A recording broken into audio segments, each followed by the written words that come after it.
Animated devices is also prohibited.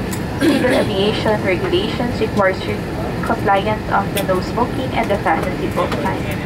Voice communication with the use of phone is prohibited while cabin doors are closed. Laptops and DVD players should not be used during takeoff and landing. Please stop using your gadget if the battery becomes excessively warm.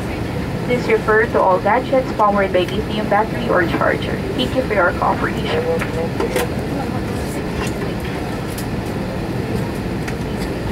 I'll be taking off shortly, so please straighten up your seats. Make sure your seatbelts are securely fastened, window shades up, and your tray table stowed. Please be advised that this is a no-smoking flight. Philippine Civil Aviation regulations require strict observance of the lighted passenger information signs, such as the no smoking and the fasten seatbelt signs. Ipinakita po namin sa inyo ang wastong paggamit ng seatbelt, life vest at oxygen mask.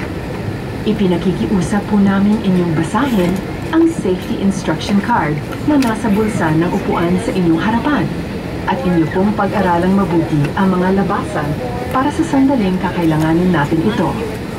Sa loob ng ilang sandali, tayo ay lilipad na. Mangyari po lamang na ituwid ang inyong mga upuan, tiklupin ang mga mesa, itaas ang mga tabing ng bintana at ikabit ang inyong seatbelt. Para sa inyong kaalaman, ang paninigarilyo ay ipinagbabawal sa kabuuan ng ating paglalakbay, maging sa loob ng palikuran. Sundin po lamang ang mga kautusan ukol sa kaligtasan para sa inyong kapakanan. Alinsunod sa patakaran ng Philippine Civil Aviation, ang inyong mga cabin crew ay mauupo na bilang paghanda sa ating paglipad. Amin pong tutugunan ang inyong mga pangangailangan matapos matanggal ang fasten seatbelt sign.